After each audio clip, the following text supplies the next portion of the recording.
اعوذ باللہ من الشیطان الرجیم بسم اللہ الرحمن الرحیم۔ عزیزان من، آج مارچ 1970 کی 8 تاریخ ہے اور درس کا آغاز سورہ آل عمران کی 143ویں آیت سے ہو رہا ہے۔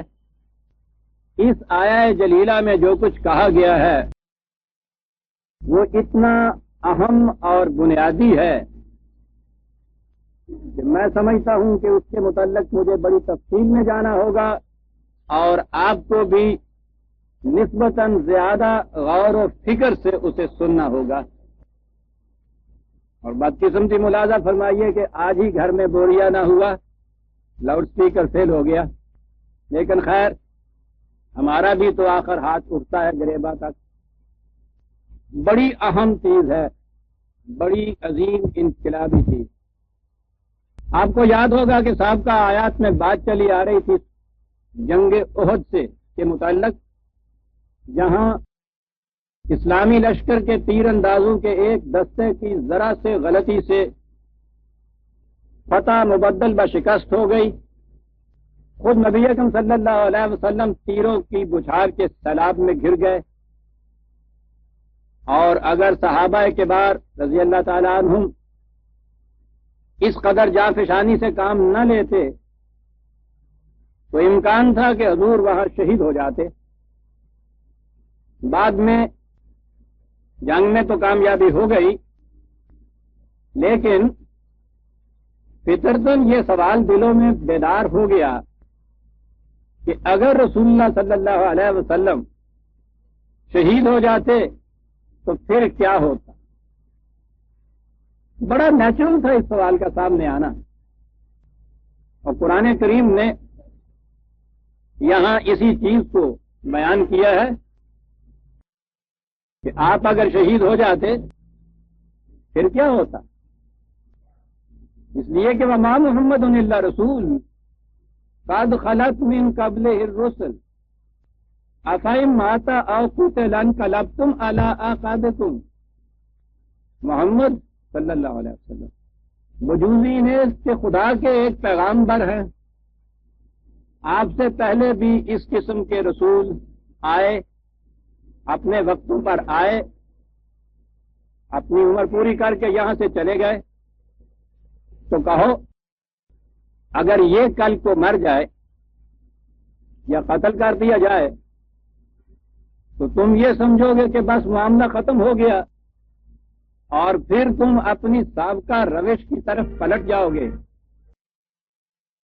دین کا معاملہ ختم ہوا اس لیے کہ اس میں ایک شخصیت باقی نہیں رہی، اور تم پھر پیچھے کی طرف پلٹ جاؤ گے۔ وَمَن يَنْقَلِبْ عَلَىٰ عَقِبَيْهِ فَلَن يَضُرَّ اللَّهَ شَيْئًا وَسَيَجْزِي اللَّهُ الشَّاكِرِينَ۔ جو کسی شخصیت کے نہ رہنے کی وجہ سے اس طرح کوہن کی طرف پلٹ جائے کہ وہ خدا کا تو کچھ نہیں نقصان کرے گا، اپنا ہی کچھ نقصان کرے گا۔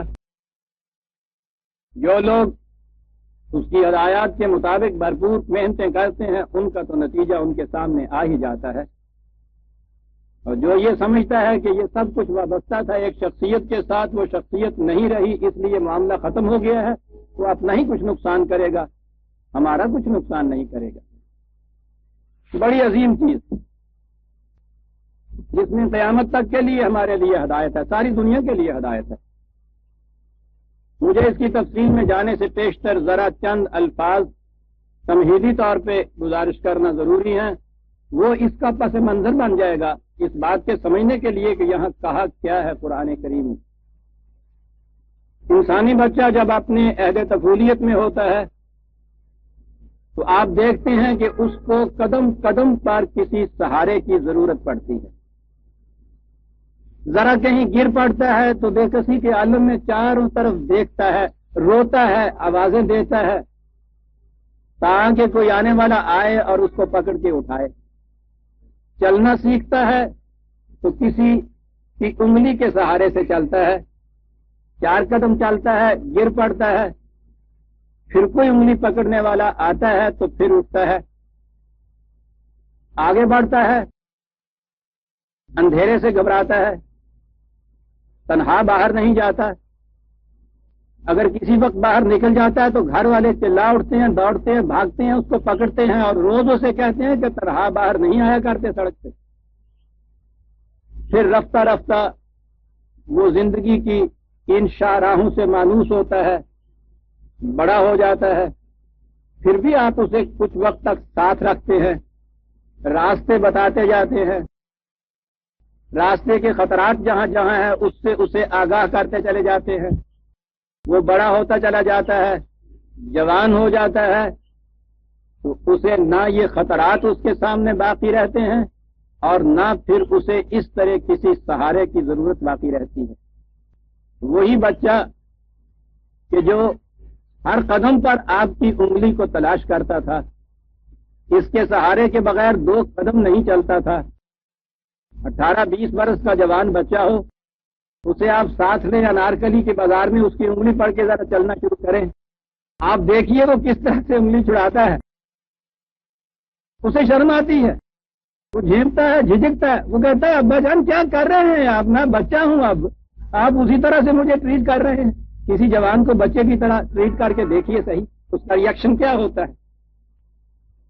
یہ جو اس دور میں نئی نسل کی سرکشیاں آپ دیکھ رہے ہیں، اس کی وجہ یہ ہے کہ آپ انہیں ابھی ہنوز بچہ ٹریٹ کر رہے ہیں، لیکن اس کو ایک چیز کی ضرورت ہوتی ہے اور اسے ہی نہیں ہوتی، بڑے بڑوں کو بھی ہوتی ہے، اور وہ یہ کہ زندگی کی شاہراہوں پر، سڑکوں پر جہاں جہاں دوراہے آئیں وہاں کوئی سائن پوسٹ لگا ہوا ہونا چاہیے کہ یہ راستہ شہر کی طرف جاتا ہے، یہ گلبرگ کی طرف آتا ہے، یہاں ذرا خطرہ ہے، یہاں شور نہ مچائیے، کراسنگ آ گیا ہے ریلوے کا، احتیاط سے چلیے۔ یہ سائن پوسٹ لگے ہوئے ہونے چاہیے سڑکوں پہ، بچے کو ان کا علم ہونا چاہیے، بچہ ہی نہیں بلکہ ہر آدمی کو، اور سڑکوں پہ سائن پوسٹ ہونے چاہیے مستقل طور پہ لگے ہوئے، اور یہ اگر کچھ ہو جائے تو پھر اس کے بعد اس بچے کے لیے نہ کسی انگلی پکڑنے والے کی ضرورت ہوتی ہے، نہ اسے سہاروں کی تلاش رہتی ہے۔ یہ فطرت کے آئین کے بالکل مطابق ہے۔ آسمانی رشد و ہدایت کا جو سلسلہ شروع ہوا تو وہ فطرت کے اسی قانون کے مطابق چلا۔ قرآن کریم بتاتا ہے کہ ایک ایک قریے میں خدا کا رسول آتا تھا، ایک ایک بستی میں پیغمبر آتے تھے، ہر قوم کی طرف ہر زمانے میں ایک ہی وقت میں ایک ہی بستی کے اندر ایک چھوڑ کر 2 3 رسول، ایک ہی قوم کے اندر قدم قدم کے اوپر ہادیان طریقت کے نقوشے پات نظر آ رہے ہیں۔ قرآن بتاتا ہے کہ یہ سلسلہ آتا چلا گیا، اس لیے کہ انسانیت ابھی عہد طفولیت میں تھی، اسے زندگی کے ہر سوال کے لیے کسی استاد مشفق رہبر کی ضرورت تھی۔ جو جو انسانیت بڑھتی چلی گئی عمر میں، یہ ضرورت کم ہوتی چلی گئی، تا آ کے انسانیت اپنے سن بلوغ کو پہنچ گئی۔ زندگی کی شاہراہوں پر سائن پوسٹ لگا دیے گئے، ہر شاہراہ پر، ہر موڑ پر جتنی بھی علامات دینے کی ضرورت تھی، جہاں جہاں رہنمائی کی ضرورت تھی، وہ رہنمائی مکمل شکل میں نقش کر کے رکھ دی، جیسے چٹانوں پہ نقش کی جاتی ہے، مکمل کیا، اسے محفوظ کیا، اور انسان سے کہا کہ اب تم بالغ ہو گئے ہو، اب تمہیں کسی خارجی سہارے کی ضرورت نہیں ہے، یہ سائن پوسٹ تمہاری رہنمائی کے لیے کافی ہیں، اب جاؤ اور زندگی کے راستوں کو خود طے کرو۔ یہ سائن پوسٹ قرآن کریم کی دفعتین کے اندر مکمل کر دیے۔ وَتَمَّتْ کَلِمَتُ رَبِّکَ صِدْقًا وَعَدْلًا لَا مُبَدِّلَ لِکَلِمَاتِہِ، تیرے خدا نے جو کچھ ہدایات کے طور پہ دینا تھا مکمل ہو گیا صدق و عدل کے ساتھ، اب ان میں کوئی تبدیلی نہیں کرے گا۔ اور اس کے ساتھ ہی یہ کہہ دیا اِنَّا نَحْنُ نَزَّلْنَا الذِّکْرَ وَإِنَّا لَهُ لَحَافِظُونَ، ہم نے یہ سائن پوسٹ لگائے ہیں، ہم نے اس ذکر کو نازل کیا ہے، ہم اس کی حفاظت کے ذمہ دار۔ انسانیت جیسا میں نے عرض کیا ہے بالغ ہو گئی، اتنی ہی ضرورت تھی ان کو، یہ ضرورت ان کی پوری کر دی گئی، اور اس کے بعد نبوت کا سلسلہ ختم کر دیا. عین فطرت کے تقاضے کے مطابق تھا یہ ختم نبوت. بڑا عظیم انقلاب ہے انسانیت کی زندگی کے اندر. جیسا انبیاء کرام کا آنا، وحی کے ذریعے سے رشد و ہدایت کا ملنا، یہ ایک عظیم انقلاب تھا. اسی طرح سے عین اس وقت پہ آ کے نبوت کے سلسلے کو ختم کر دینا بھی بہت بڑا عظیم انقلاب تھا اور عین مطابق تقاضا فطرت. اور ختم نبوت کے معنی یہ ہو گئے کہ اب انسان شخصیتوں کے سہارے کے اوپر آگے نہیں چلیں گے. انہیں اصولی رہنمائی کی ضرورت ہوگی. اصولی رہنمائی قیامت تک کے لیے آخری بار مکمل شکل میں قرآن میں دے دی، اور ان اصولوں کی روشنی میں زندگی کے معاملات طے کرنے کے لیے کہہ دیا گیا کہ وَأَمْرُهُمْ شُورَىٰ بَيْنَهُمْ. تم جوان ہو گئے ہو، سمجھدار ہو، اب تم باہمی مشاورت سے اپنے معاملات ان اصولوں کی روشنی میں خود طے کیا کرو. یہ جو طریق تھا معاملات کے طے کرنے کا، تو خود نبی اکرم صلی اللہ علیہ وسلم سے بھی یہ کہا گیا کہ وَشَاوِرْهُمْ فِي الْأَمْرِ. ذرا ذرا سی بات جو ہے وہ نہیں وحی کے ذریعے بتائی جائے گی. تم بھی ان کے لیے امر مطلق ڈکٹیٹر نہیں ہو.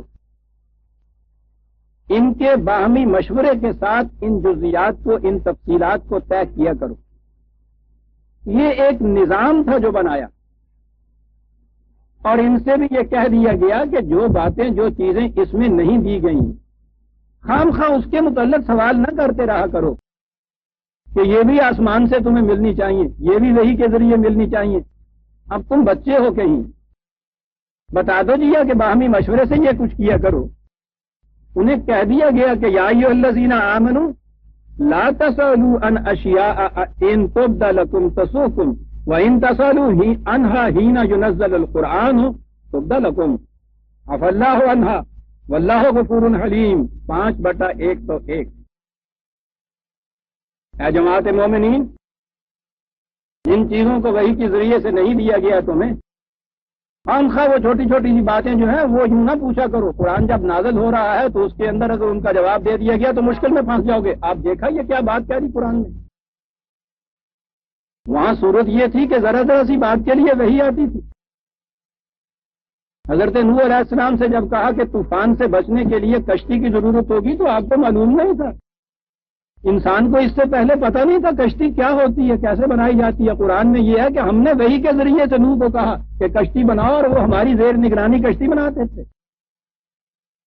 انسانیت کے بچپن کے زمانے میں کیفیت یہ تھی کہ اسے ان امور کے لیے بھی ضرورت تھی کسی خارجی ہدایت کی. اور یہاں پہنچنے کے بعد ان سے کہا گیا کہ آپ خام خواہ چھوٹی چھوٹی سی باتیں نہ پوچھتے رہا کرو. قرآن نازل کر دیا ہے تمہارے لیے ہم نے کہ صاحب اس میں جو چیزیں تفاصیل سے نہیں گئی ہوئی، شاورہم فی الامر، امرہم شورا بینہم، بیٹھو باہمی مشورہ کرو، مشورے کر کے اپنے معاملات طے کرو. آپ نے دیکھا کہ یہ نظام کتنا حسین نظام ہے. قرآن کریم قیامت تک کے لیے مکمل غیر متبدل محفوظ، اس کی چار دیواری کے اندر رہتے ہوئے زندگی کے تمام معاملات باہمی مشورے سے طے کرو. اور باہمی مشورے کے تو معنی پھر یہ ہیں کہ اگر اس میں ایک شخصیت نہیں بھی رہی تو کچھ نہیں بگڑتا. شخصیت کے جانے سے تو بگڑتا اس وقت تھا جب یتیم بچے کا باپ مر جائے، کوئی سہارا نہ رہے. بچہ بالغ جب ہو گیا، اپنے پاؤں پہ چلنے کے قابل ہو گیا، انسانیت یہاں آ گئی، اور معاملات جو تھے کسی ایک فرد کی رائے اور فیصلے کے اوپر ان کا انحصار نہ رہا. کہا باہمی مشورے سے یہ کچھ کیا کرو. یہ ایک نظام تھا جو دیا قرآن نے. اس نظام کے بعد قرآن کو مکمل اور محفوظ کرنے کے بعد اب شخصیتوں کی ضرورت نہ رہی. بڑی عجیب چیز تھی جو کہی گئی. کارلائل نے اس نقطے کو سمجھا تھا کہ ختم نبوت کے معنی کیا ہے. کہتا عظیم انقلاب آفری تھی یہ چیز جسے ختم نبوت کہا گیا ہے. اس میں کہا گیا یہ ہے کہ اب ایج آف پرسنالٹیز نہیں رہی ہیں. اشخاص کا زمانہ اب ختم ہو گیا ہے، اب انسانوں کا زمانہ آ گیا ہے. کتنا عظیم انقلاب تھا جو قرآن کریم نے اس سے دیا عزیزان نے. کوئی بات نہیں، محمد اگر کل کو تمہارے اندر نہیں بھی رہتے صلی اللہ علیہ وسلم، تو جب تک تمہارا یہ نظام قائم رہے گا تمہیں کوئی کمی محسوس نہیں ہوگی. اور اس کے بعد اگر کوئی یہ سمجھتا ہے کہ نہیں یہ سب کچھ ایک شخصیت کے ساتھ وابستہ تھا، اب تو ہم چل ہی نہیں سکتے، ٹھیک ہے پلٹ جاؤ، پھر پلٹ جاؤ گے تو ہمارا کیا نقصان کرو گے؟ تمہارا ہی کچھ نقصان ہوگا. یہ تھی وہ حقیقت کبریٰ جس کے لیے اس مقام پہ جب بڑا نازک وقت آ گیا تھا اور ذہنوں میں یہ سوال ابھرا تھا کہ اگر کل کو نبی اکرم صلی اللہ علیہ وسلم وفات پا گئے یا اس طرح سے کسی جنگ میں شہید ہو گئے تو پھر کیا ہوگا؟ کہا کچھ نہیں بگڑے گا اس سے.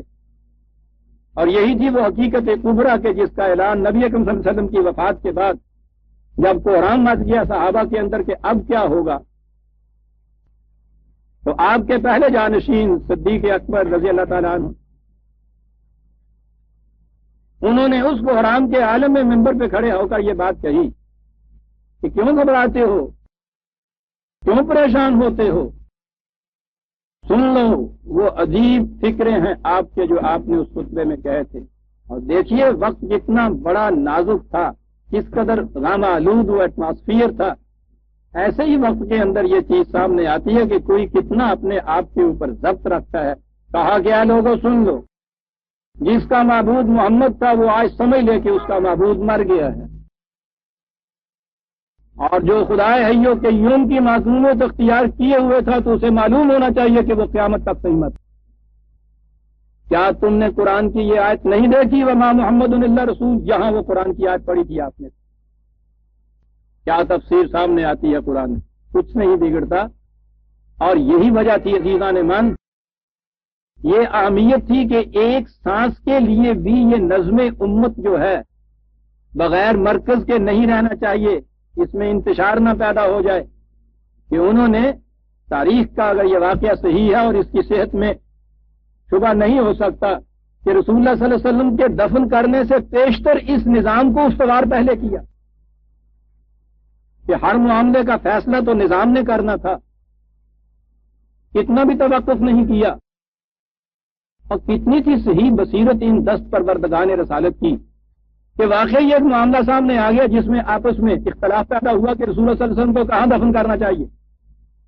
نظام اگر نہ ہوتا تو بھانت بھانت کی بولیاں سامنے آتی.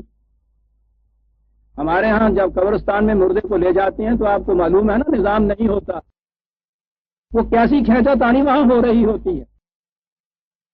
ہر شخص اپنی اپنی رائے دیتا ہے اور رائے پہ مصر ہوتا ہے.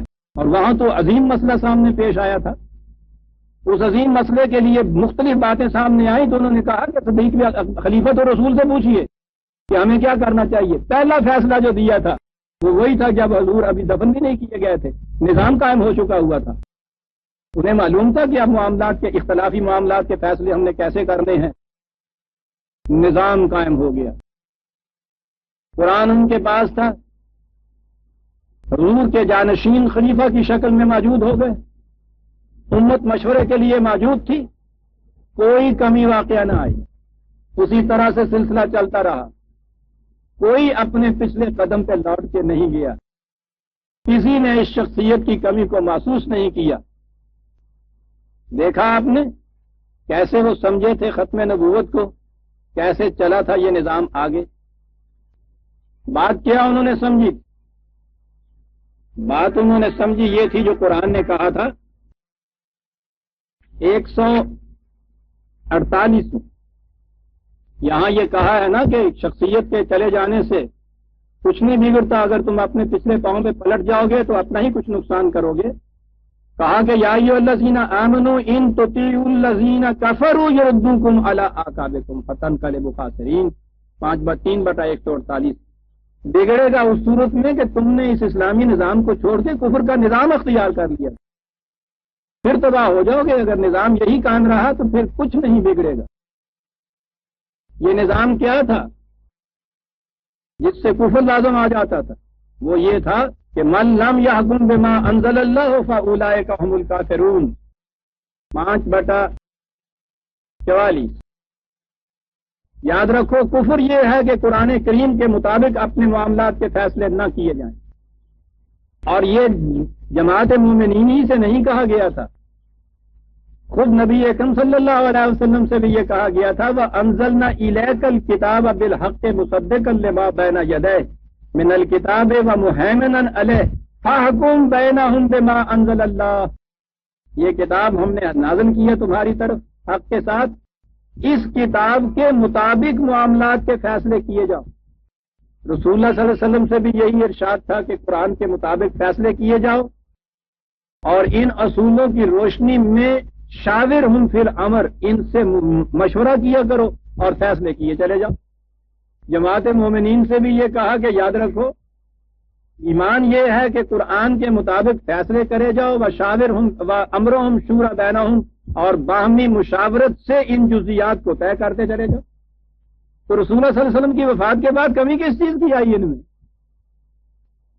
وہی قرآن، وہی مشاورت رسول اللہ کے زمانے میں، رسول اللہ کی وفات کے بعد حضور کا ایک جانشین، وہی مرکز ملت، وہی قرآن، وہی مشاورت کے لیے امت موجود۔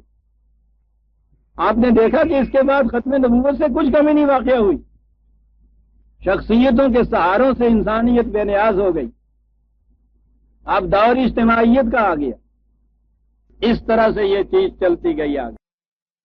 کوئی کمی محسوس نہیں کی ہے اس دور میں انہوں نے کسی قسم کی بھی۔ ان کے سامنے بھی قرآن کی یہ آیت تھی اطیعوا اللہ و اطیعوا الرسول۔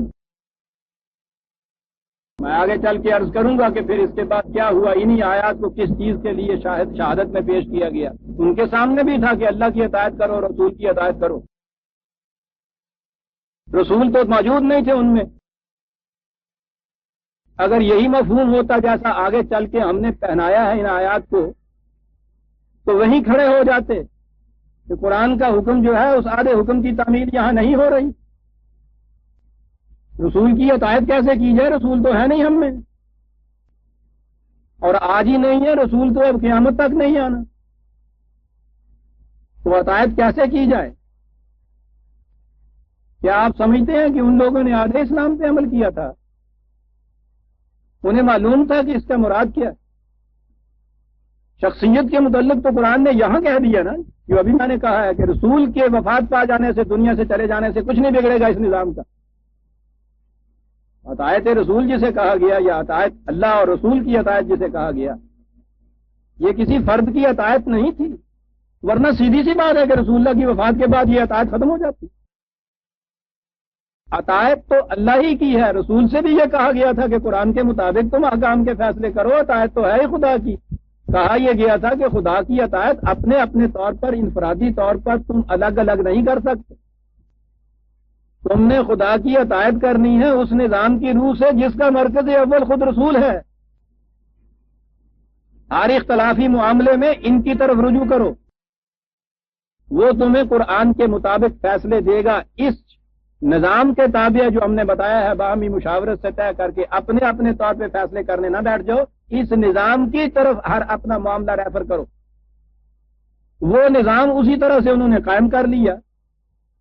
اب اس نظام کی، اس مرکز کے فیصلے جو تھے قرآن کریم کے مطابق باہمی مشاورت سے، یہ ہو گئی اطاعت خدا اور رسول کی اطاعت جسے کہا گیا ہے۔ رسول کی اطاعت کی کام مقام ہو گئی رسول کے جانشین کے احکام کی اطاعت، جو وہ قرآن کی روشنی میں باہمی مشاورت سے فیصلے نافذ کرتا تھا۔ کسی نے اس دور میں یہ بات نہیں کہی کہ صاحب اس کے بعد اب رسول کی اطاعت کیسے کی جائے۔ یہ نظام آگے چلتا گیا تھا، جب تک یہ نظام قائم رہا ہے کسی کو کسی اور چیز کی ضرورت محسوس نہیں ہوئی، انہوں نے کمی محسوس نہیں کی۔ آگے بڑھ جانا چاہیے مجھے۔ اب ملوکیت کا زمانہ آ گیا، عباسی دور آ گیا، اجمی اثرات اسلامی ذہنیتوں پہ غالب آ گئے، ملوکیت کی سیاست کا تقاضا ہوا کہ مذہب اور سیاست کو الگ الگ کر دیا جائے، سیاسی امور مملکت کی تحویل میں آ جائے، جنہیں اب یہ پرسنل لاز کہا جاتا ہے، شخصی قوانین، وہ پیشوایان مذہب کے سپرد کر دیے جائے۔ یہ کفر تھا، یہ وہی چیز جو قرآن نے کہی تھی کہ کفر کی طرف لوٹ جاؤ گے تو پھر نقصان اٹھاؤ گے۔ زندگی کے حصے بکھرے کر دینا، اس وحدت کو سنویت اور ڈوئلزم میں تبدیل کر دینا، ایک چیز سیکولر ہو جائے سلطنت اور مذہبی پیشوائیت آپ کی پرسنل لاز کی تابع ہو جائے، یہ کفر تھا، یہ شرک تھا، یہ تھی ملوکیت جو کچھ ملوکیت نے کیا ہے۔ وہاں پہنچنے کے بعد اب یہ سوال پیدا ہوا کہ سلطنت تو اپنے معاملات طے کرتی ہے، ہم ان معاملات کو کیسے طے کریں؟ اب ان کے پاس تو وہ رسول تھا نہیں نا، وہ نظام مملکت، وہ مرکز امت تو وہ تھا جس کو اب سلطان کہہ دیا، جو بادشاہ بن بیٹھا، جس نے خود ہی دین کو سیاست سے الگ کر دیا، وہ تو اب جانشین رسول رہا ہی نہیں۔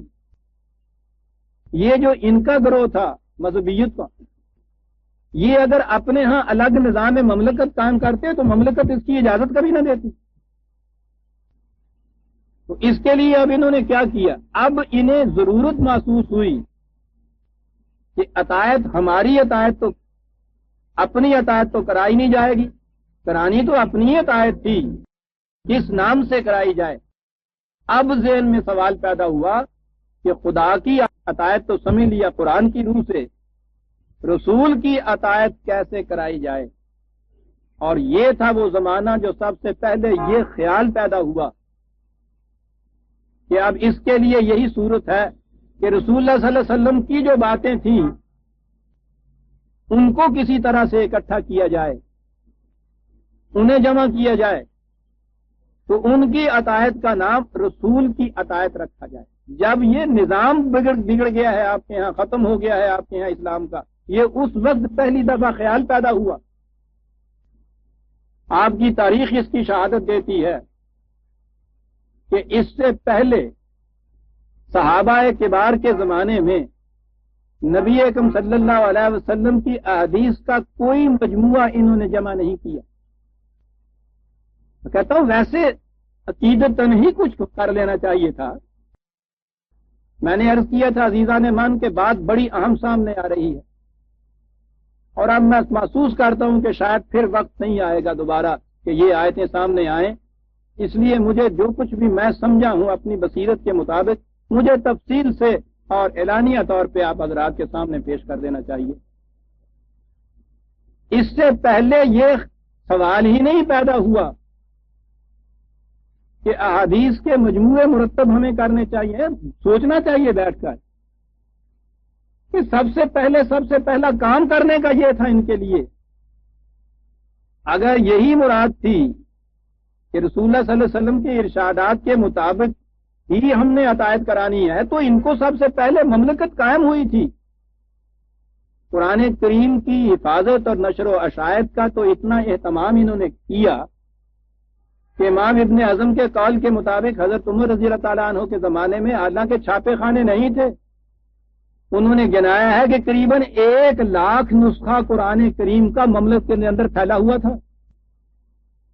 یہ جو وہ کہتے ہیں نا کہ حضرت عثمان کے زمانے میں یہ قرآن کے اتنے نسخے بنے، پہلے تو وہی چیز جو ہے وہ غلط ہے کہ جامع القرآن تھے حضرت عثمان۔ نبی اکرم صلی اللہ علیہ وسلم کے زمانے میں خود قرآن جمع ہو گیا ہوا تھا، تدوین ہو چکا تھا، اسی کتابی شکل میں موجود تھا۔ وہ جو آپ کے نسخے ہیں وہ یہ ہے کہ مرکز نے، سینٹرل گورنمنٹ نے اپنے ذمے یہ لیا تھا کہ اتھینٹیکیٹڈ کاپیز، مصدقہ کاپیز نسخے قرآن کے مملکت کے مختلف گورنریوں کے اندر جانے چاہیے۔ وہ ان کے ہاں کا ضابطۂ قانون تھا، وہ اس کو انفرادی شکل میں رہنے نہیں دینا چاہتے تھے۔ مملکت کی طرف سے، مرکز امت کی طرف سے یا سینٹرل گورنمنٹ کی طرف سے مصدقہ نسخے قرآن کے بھیجے جاتے تھے گورنر کے پاس، صوبوں کے کیپٹل سٹیز میں۔ یہ تھے وہ نسخے جو حضرت عثمان نے بھیجے تھے، ورنہ قرآن کے قریباً 1,00,000 نسخے انہوں نے تقسیم کر دیے تھے، مختلف جگہ موجود تھے۔ لیکن کیا یہ چیز حیرت انگیز نہیں ہے کہ ساری مملکت میں آپ کو کوئی مجموعہ حدیث نہیں مل رہا؟ عزیزان مان، اس چیز کو بات دین سے نکال دیجئے ایک سیکنڈ کے لیے۔ یہ منکر حدیث ہے، یہ انکار حدیث ہے، واقعات کو صرف سامنے لیجئے جس کو کوئی جھٹلا نہیں سکتا۔ ان میں سے کسی سے بھی پوچھیے، یہ حقیقت ہے کہ آپ کے سامنے پہلا مجموعہ حدیث مکمل مدون شکل کے اندر جو آ رہا ہے، امام بخاری کا، جسے یہ صحیح صحیفہ کہتے ہیں، امام بخاری کا مدون کردہ ہے، جن کی وفات 256 ہجری میں ہوئی ہے، 250 سال بعد رسول اللہ صلی اللہ علیہ وسلم۔ اس سے پہلے ایک چھوٹا سا مجموعہ ہے موطا امام مالک اسے کہتے ہیں، ان کی وفات بھی تقریباً 179 ہجری میں ہوئی ہے۔ اس کے اندر وہ 300 سے 500 تک احکام ہے، وہ بھی احادیث نہیں ہے، بلکہ انہوں نے لکھا یہ ہے کہ مدینے میں صحابہ کس طرح سے عمل کرتے تھے، بس اس میں یہ ہے۔ اور عجیب بات ہے کہ اس موطے کو ان لوگوں نے صحائح ستہ جو کہتے ہیں نا، حدیث کی 6 صحیح ترین کتابیں، اس میں شامل نہیں انہوں نے کیا۔ کیا یہ سوچنے کی بات نہیں ہے کہ اس سے بیشتر آپ کے ہاں کی اسلامی مملکت موجود ہے؟ اتنا اہتمام کیا جا رہا ہے قرآن کریم کی نشر و اشاعت میں، اور کوئی احادیث کا مجموعہ ہمارے ہاں نہیں ملتا اس دور کو۔ یہ جو بعد میں مجموعے مرتب ہوئے ہیں، اس میں بھی کوئی ریفرنس نہیں ہے کہ پہلے ایک فلاں مجموعہ تھا اس دور کا، ہم نے اس میں سے نقل کیا ہے۔ ہر جامع حدیث نے کہا یہ ہے کہ میں نے یہ باتیں زبانی سنی ہیں، ریٹن ریکارڈ کوئی نہیں ہے۔ سوچنے کی بات ہے عزیزان من۔ اتنی ہی بات نہیں، ان کے ہاں کی تاریخ میں اس سے آگے باتیں لکھی ہوئی۔ صحیح مسلم کی یہ حدیث ہے کہ رسول اللہ صلی اللہ علیہ وسلم نے فرمایا کہ مجھ سے قرآن کے علاوہ کوئی اور چیز نہ لکھنا، جس نے کچھ لکھا ہو وہ مٹا دے جا کے۔ یہ صحیح مسلم کی حدیث ہے۔ اور آگے چلیے، خود صحابہ کا عمل دیکھیے سر۔ مسند امام احمد بن حنبل میں لکھا ہے، بڑی مستند کتاب ہے حدیث کی، امام احمد بن حنبل کی مرتب کردہ، اس میں یہ روایت موجود ہے کہ صحابہ نے کہا کہ ہم لوگ جو کچھ رسول اللہ سے سنا کرتے تھے اسے لکھ لیا کرتے تھے۔ تب ایک دن رسول اللہ ہم لوگوں کے سامنے برآمد ہوئے اور فرمایا یہ کیا ہے جسے تم لوگ لکھ لیا کرتے ہو؟ ہم نے عرض کیا کہ حضور سے جو کچھ ہم سنتے ہیں اس کو لکھ لیا کرتے ہیں۔ تب آپ نے فرمایا کہ کیا اللہ کی کتاب کے ساتھ دوسری کتاب؟ تمہیں ایسا نہیں کرنا چاہیے۔ کہا کتاب اللہ کو ستھری اور خالص رکھو، اللہ کی کتاب کو ہر قسم کے اشتباہ سے پاک رکھو۔ صحابی کہتے ہیں تب ہم نے جو کچھ لکھا تھا اس کو ایک میدان میں اکٹھا کیا، پھر اس کو ہم نے جلا دی۔ یہ اس دور کی وضع کردہ باتیں نہیں ہیں عزیزان من۔ ان مستند کتابوں کے اندر یہ لکھا ہوا ہے۔ امام ذہبی میں تذکرۃ الحفاظ کے اندر حضرت ابو بکر صدیق رضی اللہ تعالیٰ عنہ کے متعلق لکھا ہے کہ حضرت ابو بکر صدیق نے رسول اللہ کی وفات کے بعد لوگوں کو جمع کیا اور فرمایا کہ تم لوگ رسول اللہ سے ایسی حدیثیں روایت کرتے ہو جن میں باہم اختلاف کرتے ہو، اور تمہارے بعد کے لوگ اختلاف میں زیادہ سخت ہو جائیں گے، بس چاہیے کہ رسول اللہ کی طرف منسوب کر کے کوئی بات بیان نہ کیا کرو، پھر تم سے اگر کوئی پوچھے تو کہہ دیا کرو کہ ہمارے اور تمہارے درمیان اللہ کی کتاب ہے، بس چاہیے کہ اس کتاب نے جن چیزوں کو حلال کیا ہے ان کو حلال قرار دو اور جن باتوں کو حرام ٹھہرایا ان کو حرام ٹھہراؤ۔ پھر انہی امام ذہبی نے یہ لکھا ہے کہ حضرت عائشہ رضی اللہ تعالی عنہا نے فرمایا کہ میرے والد حضرت ابو بکر صدیق نے رسول اللہ کی احادیث کو جمع کیا اور ان کی تعداد 500 تھی۔ پھر ایک شب میں دیکھا گیا کہ وہ یعنی حضرت صدیق اکبر بہت زیادہ کروٹیں بدل رہے ہیں۔ میں نے عرض کیا کیا آپ یہ کروٹیں کسی جسمانی تکلیف کی وجہ سے بدل رہے ہیں یا کوئی خبر آپ تک پہنچی ہے جسے سن کر آپ بے چین ہو رہے ہیں؟ آپ نے اس کا کوئی جواب نہ دیا۔ جب صبح ہوئی تو آپ نے فرمایا بیٹی ان حدیثوں کو لاؤ جو تمہارے پاس ہیں۔ پھر آگ منگائی اور اس نسخے کو جلا دیا۔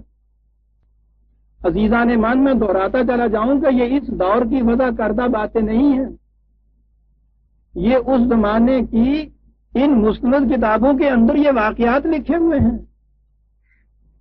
حضرت عمر رضی اللہ تعالیٰ عنہ آگے آتے ان کے متعلق یہ لکھا ہے علامہ عبدالبر نے، کتاب ان کی ہے جامعہ بیان العلم، اب اس کا ترجمہ بھی اردو میں ہو گیا اس کتاب کا، بڑی مستند سمجھی جاتی ہے ان کے ہاں۔ اس میں لکھا ہے کہ عمر بن خطاب نے چاہا کہ سنن یعنی حدیثوں کو لکھوا لیا جائے، تب انہوں نے رسول اللہ کے صحابیوں سے فتویٰ طلب کیا، تو لوگوں نے کہا کہ حدیثیں لکھوا لی جائیں، لیکن اس مشورے سے حضرت عمر کا دل مطمئن نہ ہوا، وہ 1 مہینے تک اس معاملے کو سوچتے رہے، پھر ایک دن جب صبح ہوئی تو اس وقت حق تعالیٰ نے فیصلے میں یکسوئی کی کیفیت ان کے قلب میں عطا کر دی۔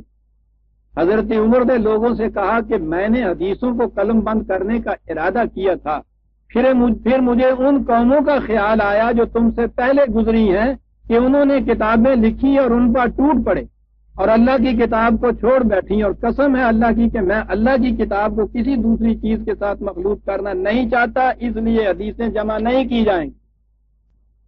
طبقات ابن سعد میں اس سے اور ایک قدم آگے لکھا ہے کہ آپ نے کیا اٹھایا۔ حضرت عمر کے زمانے میں حدیثوں کی کثرت ہو گئی، عام طور پہ لوگ بیان کرنے لگ گئے، تو آپ نے لوگوں کو قسمیں دے دے کر حکم دیا کہ ان حدیثوں کو ان کے پاس پیش کریں۔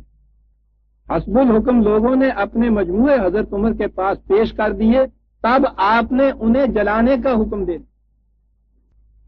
جامعہ البیان میں ہی ایک دوسری حدیث ہے کہ حضرت عمر ابن خطاب نے پہلے تو یہ چاہا کہ حدیثوں کو قلم بند کر لیا جائے، مگر پھر ان پر واضح ہوا کہ قلم بند کرانا ان کا مناسب نہ ہوگا، تب چھاؤنیوں میں اور دیگر اضلاعی شہروں میں یہ لکھ کر بھیجا کہ جس کے بعد حدیثوں کے سلسلے کی کوئی چیز ہو چاہیے کہ اسے محو کر دے، یعنی ضائع کر دے۔ آپ سن رہے ہیں عزیزان من، خلافت راشدہ کے زمانے کی یہ باتیں آپ کے ہاں کی مستند تاریخوں کے اندر یہ لکھی ہوئی آج موجود ہیں، اور یہ نہ بھی ہوتی تو یہ واقعہ تو موجود ہے نا کہ اس دور کا کوئی مجموعہ یا حدیث امت کے پاس یہی نہیں کہ آج نہیں، جس زمانے میں حدیثیں مدون ہوئی اس زمانے میں بھی نہیں تھا، اس کی کوئی ریفرنس ان کے ہاں نہیں آتی کہ کبھی تھا، کوئی مدون ہوا تھا۔ جیسا میں نے عرض کیا ہے، پہلا مجموعہ امام مالک کی موطا ہے، اس میں مختلف ان کے ہاں کے جیسے ایڈیشن کہتے ہیں ہم، ان میں 500 سے 300 تک کے درمیان میں یہ ہیں چیزیں کہ مدینے کے صحابی کیا کیا کرتے، اور یہ جو احادیث ہے ان کو کہا جاتا ہے صحائح ستہ، 6 حدیث کی صحیح کتابیں۔ یہ 6 کتابیں سنیوں کی ہیں، اسی قسم کی صحیح حدیثوں کی کتابیں شیعوں کی الگ ہیں 4، اور دونوں ایک دوسرے سے ٹکراتی، وہ بھی صحیح حدیثوں کی کتابیں، ان کے ہاں بھی صحیح حدیثوں کی کتابیں، پھر خود سنیوں کے ہاں کی جو صحیح حدیثوں کی کتابیں ہیں ان میں سے کتابیں آپس میں ٹکراتی، پھر ایک ہی کتاب کے اندر متضاد حدیثیں لکھی ہوئی۔ یہ 6 کتابیں جو سنیوں کی ہیں، ان میں سے 2 صحیح ہیں، یعنی ان 6 میں سے بھی سب سے اونچی، ان 2 میں سے بھی سب سے اونچی امام بخاری کا صحیفہ مجموعہ، میں نے عرض کیا ہے کہ ان کی وفات 256 میں ہوئی تھی، بخارا کے رہنے والے تھے۔ دوسرا امام مسلم کا مجموعہ، وہ نیشا پور کے رہنے والے تھے، 261 میں ان کی وفات ہوئی۔ تیسرا ان کے ہاں ترمذی کا مجموعہ ہے، وہ ترمذ کے رہنے والے تھے، ایران میں واقع ہے، 279 ہجری میں ان کی وفات ہوئی۔ چوتھا مجموعہ امام ابو داؤد کا ہے، وہ سیستان کے رہنے والے تھے، 275 میں ان کی وفات ہوئی۔ پانچواں ہے ابن ماجہ کا، قزوین کے رہنے والے تھے، ایران کے شہر کے، 273 میں ان کی وفات ہوئی ہے۔ اور چھٹا ہے امام نسائی کا، خراسان کا ایک گاؤں تھا نسا، اس کے رہنے والے تھے، 303 ہجری میں ان کی وفات ہوئی۔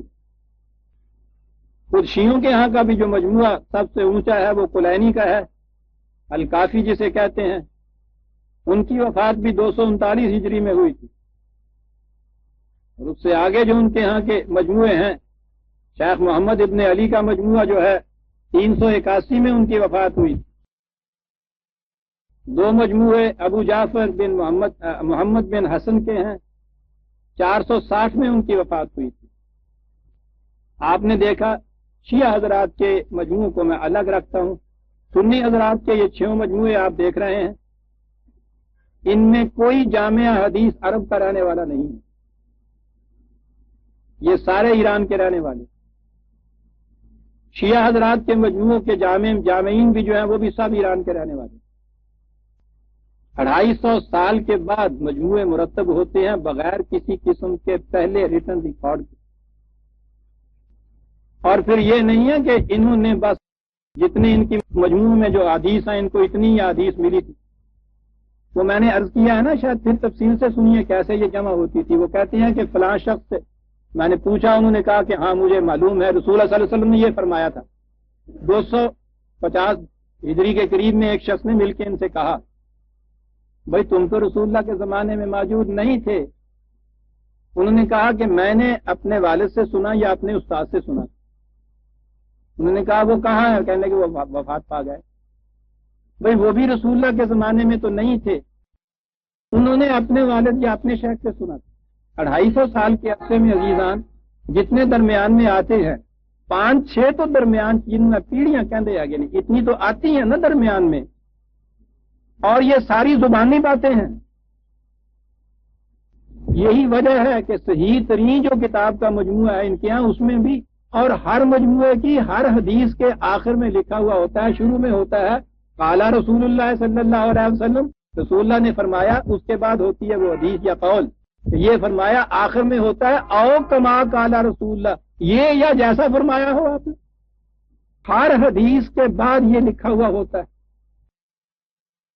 بالکل ٹھیک بات ہے، انہوں نے ٹھیک بات لکھ دی تھی، یقین ہو ہی نہیں سکتا تھا نا۔ اب یہ بات آگے چلی، اب میں یہ عرض کر رہا تھا کہ انہوں نے یہ جو جمع کری، یہ نہیں کہ اتنی ان کو ملی جمع کر دی۔ امام بخاری نے لکھا ہے کہ مجھے 6 لاکھ حدیثیں ملی، انہوں نے اپنے مجموعے میں جو جمع کی، یوں تو اس کی تعداد قریباً 6000 کے قریب آتی ہے، لیکن ایک حدیث کو وہ 2-2 3-3 جگہ لکھ جاتے۔ اگر ان مقررات کو جو 2-2 3-3 جگہ لکھی ہیں نکال دیا جائے تو وہ ساری حدیثیں کو 2630 کے قریب باقی رہتی۔ 6 لاکھ اکیلے امام بخاری کو ملی۔ آپ سوچئے کہ کتنی پھیلی ہوئی۔ امام بخاری کی اپنی فراست کے مطابق، اپنی بصیرت یا معیار کے مطابق 6 لاکھ میں سے 5,97,000 کو تو انہوں نے ہی ڈسکارڈ کر دیا، انہیں منکر حدیث نہیں کہا جاتا۔ 5,97,000 کا انکار انہوں نے خود کر دیا، اور ایسا انکار کہ ان کو کہیں ریکارڈ نہیں کیا، وہ تلفی ہو گئی۔ امام مسلم نے لکھا ہے کہ مجھے 3 لاکھ حدیثیں ملی، اس میں سے انہوں نے 4,300 کے قریب لی۔ ترمذی نے لکھا ہے کہ ان کو بھی غلطی نہ کر جاؤں، 3 لاکھ حدیثیں مجھے ملی، انہوں نے کوئی 3,000 کے قریب اس میں سے چنی۔ ابو داؤد نے لکھا ہے کہ 5 لاکھ مجھے ملی، 4,800 اس میں سے لی۔ امام ابن ماجہ نے کہا ہے 4 لاکھ مجھے ملی، 4,000 انہوں نے لی۔ نسائی نے لکھا ہے کہ 2 لاکھ مجھے ملی، 4,000 اس میں سے انہوں نے لی۔ آپ سوچئے تو صحیح، یہ جو ان لوگوں کو ملی حدیثیں، کتنے لاکھ ان کا مجموعی کی میزان ہو جاتی، اور کتنے لاکھ انہوں نے خود ہی ان کو ڈسکارڈ کر دیا، مسترد کر دیا۔ یہ رکھی۔ اب آگے ایک اور ہمارے ہاں گروہ پیدا ہوا، انہوں نے کہا کہ ان لوگوں نے تو کہا ہے مجھے فلاں نے یہ بتایا، فلاں نے یہ بتایا، پتہ تو لیں کہ وہ بتانے والے قابل اعتماد بھی تھے یا نہیں۔ یہ جو فن ہے کہ راویوں کی پرکھ کی جائے، اسے اسماء الرجال کہتے ہیں۔ بڑی بڑی کتابیں اس پہ لکھی ہوئی، لیکن ذرا سوچئے کہ کس طرح سے یہ بیٹھے ہیں طے کرنے کے لیے کہ یہ جو راویوں کے نام اس میں آتے ہیں وہ قابل اعتماد بھی ہیں یا نہیں۔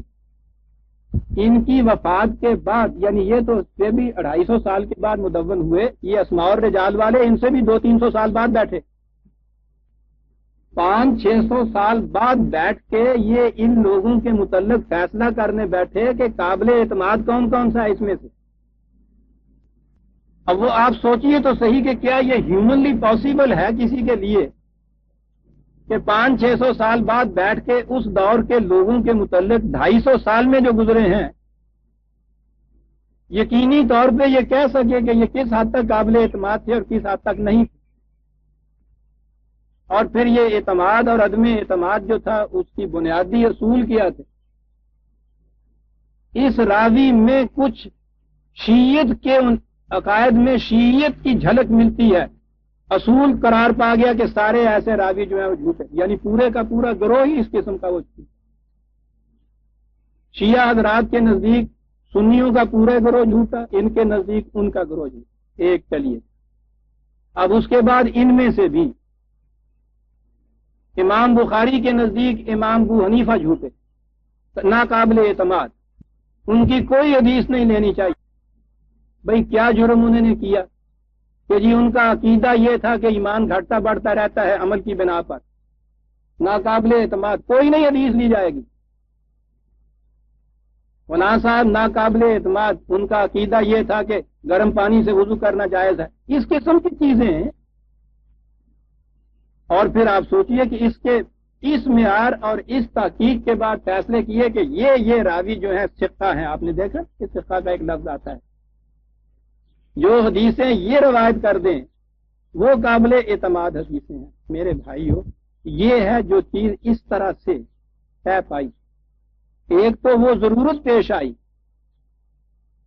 وہ جو سنویت آئی، سیاست الگ ہوئی، ان کے حصے میں یہ شعبہ آیا، یہاں یہ بات اپنی منوا نہیں سکتے تھے، حکومت تو منوا سکتی ہے، ان کے پاس تو وہ اقتدار و قوت نہیں تھی۔ ان کے پاس نبی اکرم صلی اللہ علیہ وسلم کے اسم گرامی کی عقیدت اور ارادت جو مسلمانوں کے دل میں تھی وہ تھی، جس کی بنا پہ یہ چیزیں انہوں نے اپنی منوائی۔ چلیے صاحب کوئی نہیں، نسبت ہی صحیح حضور کی طرف اس میں انہوں نے کیا تو یہ کہ ایسا کچھ جمع کر دیا، یہ ہوا۔ نتیجہ کیا ہوا؟ رسول اللہ کے زمانے میں، خلافت راشدہ میں، آگے چلنے کے بعد بھی یہ سیاست کی طور پہ جو چیز ہمارے ہاں ہوئی ہے نا، یہ حضرت شیعہ علی جن کو کہتے ہیں، یا ایک پارٹی، پہلے زمانے میں، پہلے دور میں یہ عقیدتاً بات نہیں ہوئی تھی، ایک سیاسی چیز تھی۔ اس سارے دور میں اس سے پہلے مسلمانوں کے اندر کوئی مذہبی فرقہ تھا ہی نہیں۔ یہ سارے فرقے آپ کے ہاں اس دور کے بعد پیدا ہوئے ہیں جب یہ حدیثیں مدون تھیں۔ اختلاف کن کن چیزوں میں، اور چیزیں تو چھوڑ دیجیے کہ مسلمانوں کے مختلف فرقوں کو نماز پڑھتے ہوئے دیکھیے، نماز کی تمام جزیات میں اختلاف۔ اچھے بھلے لوگ پھر رہے ہوں گے، جیسا میں نے عرض کیا ہے انارکلی کے اندر، یا یہاں آپ بیٹھے ہوئے ہیں، کسی کے ماتھے پہ نہیں لکھا ہوا دیوبندی، اہل حدیث، بریلوی، شیعہ، سنی، کچھ نہیں، ٹھیک بیٹھے ہوئے ہیں۔ نماز کی اذان ہو جائے، اٹھ کے یہ نمازیں پڑھنے لگ جائیں، ایک ایک کے متعلق پتہ چل جائے گا کہ کس فرقے کو بلونگ کر رہا ہے۔ ہر ایک کا دعویٰ یہ ہے کہ میں اس طریقے پہ نماز پڑھ رہا ہوں جس پہ رسول اللہ صلی اللہ علیہ وسلم پڑھتے تھے۔ سوچیے عزیزان من کہ کیا رسول اللہ صلی اللہ علیہ وسلم ایک وقت میں ایک نماز کی ایک رکعت میں ہاتھ اٹھاتے تھے، دوسری میں چھوڑتے تھے، ایک میں یہاں باندھتے تھے، دوسری میں یہاں باندھتے تھے، تیسری میں بالکل چھوڑ دیتے تھے؟ یعنی کیا یہ سارے طریقے جو ہیں یہ سارے رسول اللہ کے ہو سکتے تھے؟ ان کی سند کیا ہے؟ حدیث کی کتابیں۔ ہر فرقے کے اپنے عقائد کی، اپنے مسلک کی اور اپنے ارکان کی سند کوئی نہ کوئی حدیث کی کتاب، اس سے پہلے کوئی فرقہ نہیں۔ آپ آج مایوس ہو گیا ہوا ہے آپ کا مسلمان، آپ نے ان کے ہاں یہ سنا ہوگا، لکھا ہوا پڑھا دیکھا ہوگا کہ صاحب مذہبی فرقے تو نہیں مٹ سکتے۔ فرقہ بندی کو قرآن نے شرک قرار دیا عزیزان بنص صریح، اور اس کے لیے کہا یہ ہے اقیموا الصلاۃ ولا تکونوا من المشرکین من الذین فرقوا دینہم وکانوا شیعا، اقامت صلاۃ کرو، مشرکین میں سے نہ ہو جاؤ کہ فرقوں میں بڑھ جاؤ، اور ہر فرقہ پھر یہ کہے کہ میں سچائی پہ ہوں، دوسرے فرقے جھوٹے ہیں، ایسا نہ کہیں کر دینا۔ شرک رسول اللہ صلی اللہ علیہ وسلم سے کہا گیا ہے کہ جو لوگ دین میں فرقہ بندی پیدا کر لیں، اے رسول لست منہم ولا شیء، تیرا ان سے کوئی تعلق ہی نہیں، خدا سے تعلق چھوٹا کہ مشرک ہوئے۔ رسول اللہ صلی اللہ علیہ وسلم سے تعلق ٹوٹا قرآن کے خدا کے اس فیصلے کے مطابق۔ آج مسلمانوں میں سے ہر ایک کو کسی نہ کسی فرقے کے ساتھ متمسک ہونا پڑتا ہے۔ انہوں نے زور دے کر مزید کانسٹیٹیوشن میں یہ شک رکھوائی تھی، یہ 62 کی کانسٹیٹیوشن میں یہ شک نہیں تھی پہلے فرقوں کی۔ ایک عالمگیر تحریک چلائی گئی کہ اس میں یہ شک رکھنی چاہیے کہ پرسنل لا یا شخصی معاملات کے فیصلے ہر فرقے کی فقہ کے مطابق ہوں گے۔ اب آپ وہاں جائیں عدالت میں، اگر اپنا کوئی مقدمہ لے کر پرسنل لا کے متعلق، آپ کو بتانا پڑے گا کہ صاحب میں کس فرقے کو بلانگ کرتا ہوں، آپ کو اعلان کرنا پڑے گا کہ میں مشرک ہوں، رسول اللہ کا میرے ساتھ کوئی تعلق نہیں، اور شریعت حقہ کے مطابق میرا فیصلہ کر دیجیے۔ یہ کیا ہوا عزیزان من؟ ایک بنیادی چیز مرکزیت کا تصور اٹھ گیا، نظام مملکت کا ختم ہو گیا، انفرادیت آ گئی اجتماعیت کی جگہ، سلطنت اپنے فیصلے کرتی چلی گئی، انہوں نے اپنے اپنے فیصلے کیے، ہر ایک کا الگ الگ امام، آگے پھر فقہ مرتب ہوئی، فقہ کی بنیاد حدیث کے اوپر الگ الگ اماموں کی فقہ ہوئی۔ اب ہمارے ہاں جو اپنے آپ کو غیر مقلد کہتے ہیں کہ اماموں کی تقلید نہیں ہم کرتے، وہ احادیث کے مطابق اپنا دین بنایا۔ جو مقلد کہلاتے ہیں وہ اماموں کی فقہ کے اوپر مبنی رکھتے ہیں، اور فقہ کے متعلق کہتے ہیں وہ حدیثوں کے اوپر مبنی ہے۔ اور اگر آج کوئی یہ کہہ دیتا ہے کہ صاحب میں قرآن خالص کو مانتا ہوں، تو وہ منکر حدیث، منکر رسالت، اسلام سے باہر، مرتد، واجب القتل۔ وہ سچ کہتے ہیں کہ فرقے نہیں مٹ سکتے، انہوں نے اس کی بنیاد ایسی رکھ دی ہے جس کا تعلق عقیدت مندی سے ہے، جذبات سے ہے۔ کوئی چیز نہیں ملی، اللہ کا احسان ہے پرویز کے خلاف کہنے کے لیے، لیکن جو چیز منسوب کر دی وہ ایسی تھی کہ اس کے بعد پھر کچھ اور کہنے کی ضرورت ہی باقی نہ رہے، منکر رسالت ہے اللہ ہوا۔ کسی مسلمان سے جب یہ کہہ دیا جائے تو اس کے بعد وہ اس کی بات سننے کے لیے تیار بھی ہوگا۔ خود اعتراف کرتے ہیں کہ فرقے نہیں مٹ سکتے۔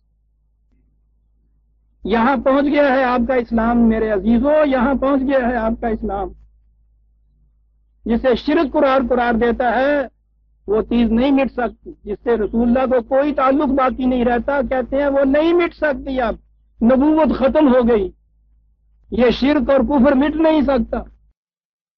30 یاران طریقت بعد ازیں تدبیر ماں، اب تو کسی نبی نے بھی نہیں آنا کہ آ کے وہی مٹا دے، یہ کچھ کر دے۔ ہوا کیا؟ وہ چیز جو کتاب اللہ اور اس کے ماتحت نظام تھا جو آپ کے یہاں کا خلاف کرا، اسلامی نظام جسے کہا جائے گا، کتاب اللہ یوں پس پش چلے گا، چلی گئی، نظام نگاہوں سے اوجھل ہو گیا، نظام پھر آپ کے یہاں آیا ہی نہیں، دین مذہب کی سطح پہ اتر آیا، انفرادی چیز بن گئی، انفرادی چیز پر سندیں ان چیزوں کے یہاں سے آپ کو ملنی شروع ہوگی۔ اب اس کی اہمیت پہ، قرآن کو پیچھے چھوڑیے، ان کی اہمیت پہ زور دیجیے۔ کہا کہ صاحب قرآن کریم تو وحی ہے خدا کی طرف سے، اور یہ جتنی آپ احادیث کہتے ہیں، روایات کہتے ہیں، یہ تو وحی نہیں تھی۔ ایک عقیدہ آپ کے ہاں اور وضع نہیں ہوا، مستعار لیا گیا۔ یہودیوں کے ہاں یہ عقیدہ تھا پہلے کہ وحی کی 2 قسمیں ہوتی، ایک ہوتی ہے وحی شب کتب جو لکھی جاتی ہے، اس کی تلاوت کی جاتی، ایک ہوتی ہے وحی شب الفا، وہ وحی کہ جو وحی تو ہوتی ہے خدا کی، وہ لکھی بھی نہیں جاتی، اس کی تلاوت نہیں کی جاتی، زبانی روایت کے ذریعے سے آگے چلتی ہے۔ ان کے ہاں تورات الگ ہے، خدا کی وحی کی ایک قسم، اور ان کے ہاں مشنا الگ ہیں، حدیث کی کتابیں، وحی کی دوسری قسم۔ اس دور سے پہلے جو میں جس کا ذکر کر رہا ہوں، ہمارے ہاں کے اسلامی لٹریچر میں کہیں بھی یہ 2 قسمیں نہیں ملتی۔ یہ پہلی دفعہ جب حدیث کو اہمیت دی تو یہ عقیدہ آپ کے ہاں آ گیا کہ وحی کی 2 قسمیں ہیں، قرآن اور مثلہ معہو، قرآن اور اس کی مثل اس کے ساتھ۔ وہ کون سی چیزیں ہیں؟ یہ جتنی حدیثیں ہیں جن کے ظنی ہونے کی کیفیت یہ جو میں نے ابھی عرض کیا ہے کہ ہر حدیث کے آخر میں کہا جاتا ہے او کما قال رسول اللہ، یا جیسے رسول اللہ نے کہا ہو، یہ وحی۔ اب جسے وحی کہا جائے تو پھر حدیثیں ایسی موجود ہیں جو قرآن کریم کی تعلیم کے کھلے ہوئے طور پر خلاف جاتی ہیں، ٹکراؤ دونوں میں ہو رہا ہے، کیا کیا جائے؟ آپ کو معلوم ہے کہ عقیدہ یہ ہے کہ اگر ان دونوں میں ٹکراؤ ہو، پہلے تو کوشش یہ کرو کہ کسی طرح سے قرآن کی آیت کی تعویل ایسے کرو جو حدیث کے مطابق ہو جائے، اور اگر ایسے نہ ہو تو سنیے عزیزان من، ایسے نہ ہو تو سمجھ لو کہ قرآن کی آیت منسوخ ہے، عمل حدیث کے اوپر ہے۔ میں پوچھتا یہ ہوں، ان چیزوں کی موجودگی میں وہ تو کہتے ہیں فرقے نہیں مٹ سکتے، میں پوچھتا ہوں کوئی اسلامی نظام قائم ہو سکتا ہے؟ کوئی اسلامی قانون ایسا بن سکتا ہے جو تمام مسلمانوں کے اوپر، یعنی ہر فرقے کے مسلمان کے اوپر یکساں طور پہ اپلائی کیا جا سکے؟ انہوں نے بڑی دور کی کوڑی لائے، کہہ دیا کہ صاحب پرسنل لاز جو ہیں وہ ہر فرقے کی اپنے اپنے ہوں گے۔ یہ پرسنل لاز اور پبلک لاز میں پوچھتا ہوں اسلام میں اس تفریق کی کہیں گنجائش بھی ہے؟ کیا رسول اللہ کے زمانے میں یہ قوانین کی دو قسمیں ہوتی تھیں؟ پھر میں پوچھتا یہ ہوں کہ یہ جو پبلک لاز جنہیں آپ کہتے ہیں، کیا وہ مجموعہ ایسا آپ بنا سکتے ہیں کہ اس کے ہر قانون کو آپ کا ہر فرقہ جو ہے اسلامی اپنے نقطۂ نگاہ سے سمجھے؟ پرسنل لا کو چھوڑیے، پبلک لا کے ضمن میں سوال یہ آیا کہ زمین بٹائی پہ دی جا سکتی ہے یا نہیں؟ یہ تو پرسنل لا نہیں، یہ تو ملک کا قانون بننا ہے جسے ہر ایک کے اوپر اپلائی ہونا ہے۔ بحث چلی ہوئی ہے ادھر سے اور ادھر سے، دونوں طرف سے حدیثیں پیش کی جا رہی ہیں، بٹائی پہ دی جا رہی ہے، بٹائی پہ دینا حرام ہے۔ کون سا قانون بنائے گی کوئی اسلامی مملکت عزیزان من جو ایکسیپٹیبل ہوگا، قابل قبول ہوگا ہر فرقے کے مسلمان کے روح سے اسلامی؟ عزیزان من کوئی بیٹھ کے سوچتا نہیں، سوچنے کے قابل ہی نہیں رکھا ہوا، اور قومیں تو تباہی اس وقت ہوتی ہیں کہ جب وہ سوچنے کے قابل نہ رہیں اور ان کی ایسی کیفیت کر دی جائے ایموشنلزم کے اندر، جذباتی طور پہ، کہ وہ سوچ سکے نہیں بیٹھ کے۔ یہ سوالات اٹھانے والا جو ہے اس کو نکو بنا دیا جاتا ہے، کوئی شکل باقی نہیں عزیزان من ان عقائد کی موجودگی کے اندر۔ سوچ لیجیے آپ، یہ تھا مایوسی کا عالم کہ جس میں پھر یہ سوال پیدا ہوا کہ اس کی تو کوئی شکل ہے نہیں صاحب کہ مسلمان کسی طرح سے بھی صحیح دین پہ آئیں۔ اس مایوسی نے یہ تصور پیدا کیا کہ اب خدا کی طرف سے ہی کسی کو آنا چاہیے، نبوت تو ختم ہو گئی، خدا کی طرف سے اب کسے آنا چاہیے تھا؟ اب انہوں نے الفاظ بدلے اور یہ سمجھ لیا کہ صاحب گنجائش نکل آئی، خدا کی طرف سے نبی یا رسول نہیں آئے گا، ہر صدی کے آخر کے اوپر ایک مجدد آئے، وہی اشخاص اب آنے شروع ہو گئے۔ عزیزان من آپ کو معلوم ہے میرا تعلق کسی فرقے سے نہیں ہے، میں قرآن کے ارشاد کے مطابق اور نبی صلی اللہ علیہ وسلم کے اتباع سنت کے مطابق صرف مسلمان، میرا نہ کسی کی طرف میدان ہوتا ہے نہ کسی کے خلاف تعصب ہوتا ہے۔ میرے نزدیک دین کے معاملے کے اندر ہر حقیقت کا معیار خدا کی کتاب قرآن کریم ہے۔ میں نے اپنے 20 سینکڑوں وہ عقائد اس سے پہلے چھوڑے جو اس سے پیشتر میں رکھا کرتا تھا۔ کوئی بھی عقیدہ، کوئی بھی خیال، کوئی نظریہ جو میرے سامنے آئے گا میں اسے قرآن کی کسوٹی پہ کرتا ہوں۔ کسی کے خلاف جاتا ہے تو ٹھیک ہے جائے، میرا اس میں کوئی قصور نہیں ہے، قرآن ہے میرے سامنے۔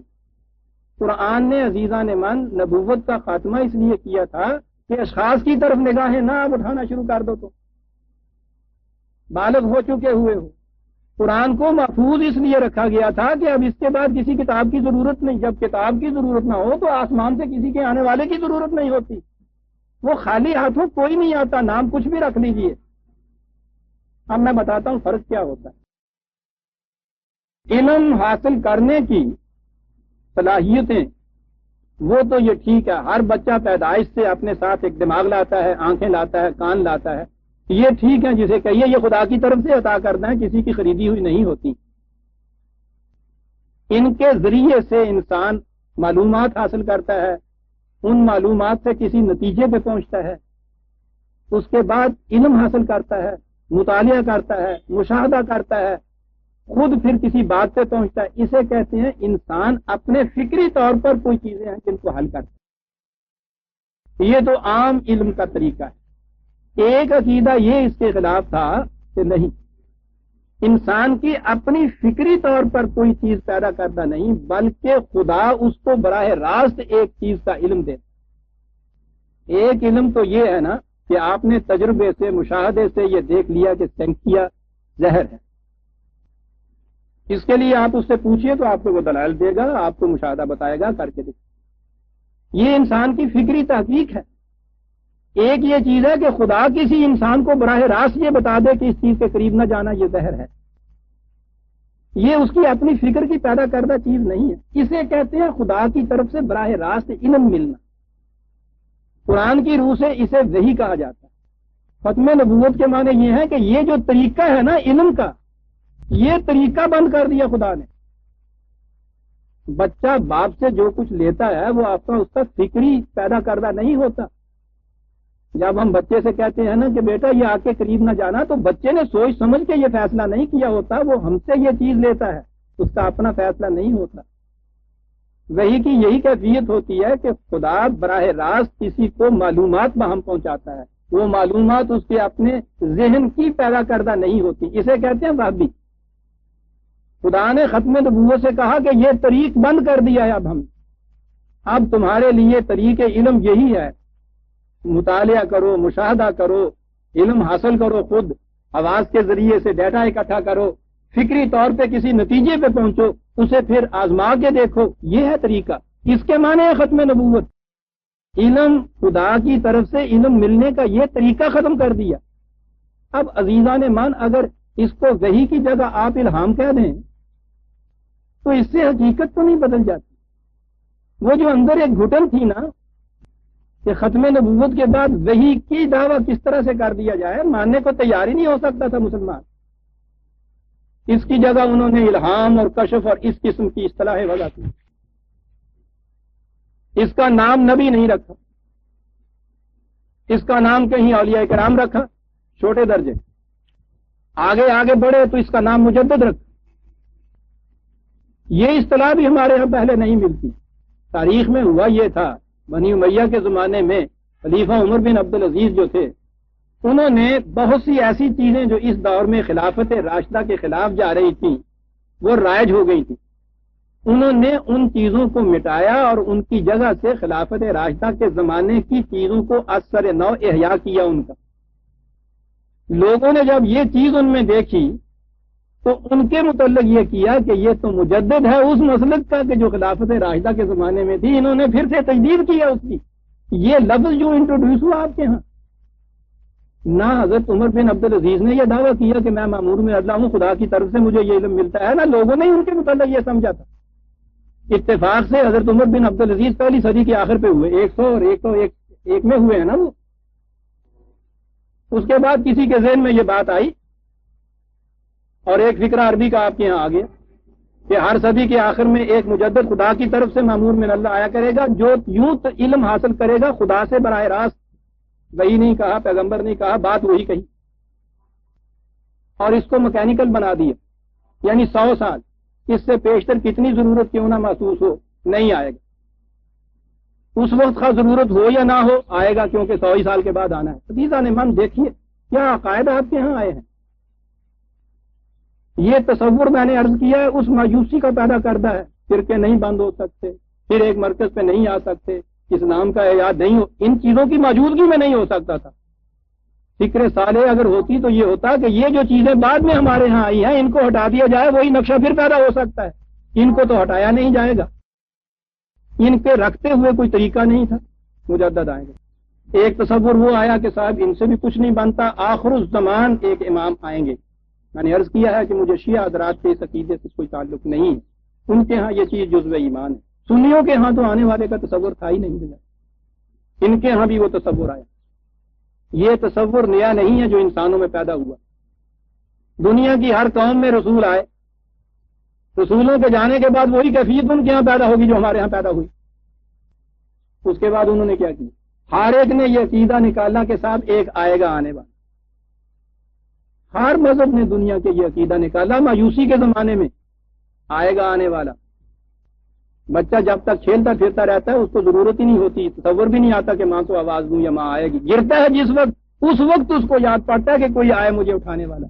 گری ہوئی قوموں کا تصور ہے عزیزان من، مرد از غیب بروں آئے دو کارے بے گناہ، ایسا ہی نہیں کچھ کر سکتے. مایوسی کی پیدا کرتا ہے یہ چیز عزیزان من. جب تک قومیں اپنے زور بازو سے آگے بڑھتی ہوئی چلی جاتی ہیں تو بھی ان کے ذہن میں یہ سوال نہیں پیدا ہوتا کہ مرد از غیب بروں آئے دو کارے گناہ. وہ اپنی قوت بازو سے ہر کام کرتے ہیں. دنیا کے ہر مذہب نے مایوسی کے عالم میں یہ عقیدہ پیدا کیا. یہودیوں کے ہاں آنے والے مسیح کا انتظار کیا جا رہا ہے، عیسائیوں کے ہاں پھر آنے والے حضرت عیسیٰ کا انتظار کیا جا رہا ہے، بدھوں کے ہاں آخری زمانے میں ایک مسیح کا انتظار کیا جا رہا ہے، ہندوؤں کے ہاں کلکی اوتار کا انتظار کیا جا رہا ہے، مجوسیوں کے ہاں آنے والا ایک میترا ہے جس کا انتظار کیا جا رہا ہے. ہر مذہب ایک آنے والے کا انتظار کر رہا ہے مایوسی کے زمانے میں. اسلام آیا، اس نے آ کے کہا کہ جس نے آنا تھا آخری مرتبہ وہ آ گیا. خدا کا مکمل ضابطہ حیات تمہیں دے گیا. اب یہ ضابطہ حیات اور یہ امت یہ چلے گی آخر تک. اب کوئی آنے والا نہیں آئے گا. ہر قوم کے آنے والے کے تصور اور عقیدے پہ اس نے سب سے نسق پھیر دیا. کوئی آنے والا نہیں آئے گا. انسانیت بیدار ہو گئی ہے. گرتے ہو خود اٹھنا ہوگا تم کو. مت بلاؤ ماں کو. کوئی بالغ بچہ گرنے کے بعد ماں کو آواز نہیں دیتا. یہ قوم جب گری ہے گری ان وجوہات سے تھی، لیکن ادھر تو توجہ ان کی یہ موڑ نہیں سکتے کہ ان کے ہاں کی اپنی جو بادشاہت آدھے درجے کی ہے مذہبی پیشوائیت کی وہ چلی جاتی ہے اگر یہ چیزیں بیچ میں سے چلی جائیں. جیزان من قرآن ہو، ضابطہ نظام ہو امت کا، مذہبی پیشوائیت کی ضرورت ہی نہیں رہتی، نہ ملوکیت کی ضرورت رہتی ہے. دونوں کی ضرورت کا تقاضا یہ تھا کہ مست رکھو ذکر و فکر صبح گاہی میں، پختہ تر کر دو مزاج خانقاہی میں سے، اٹھنے نہ دو ان کو ان میں سے، ہلنے نہ دو. دونوں کی ملی بھگت تھی اسی کے اندر کہ رکھو ان کے اندر الجھا کے، ان کا تضاد نہ مٹے، اختلاف نہ مٹے، تفرقے نہ مٹے، مایوس ہو جائیں اپنے مستقبل کی طرف سے، نہیں مٹ سکتے. کیا ہوگا؟ آنے والا ایک آئے گا. مجدد کے عقیدے، مہدی کے عقیدے، حتیٰ کہ انتہائی مایوسی کے اندر نبوت کا بھی عقیدہ ہوا. میں نے عرض کیا ہے عزیزان من کہ نام ہے صرف بدلا ہوا، اصل وہی ہے کہ امت اپنے نظام کی روح سے اب نہیں سنبھل سکتی.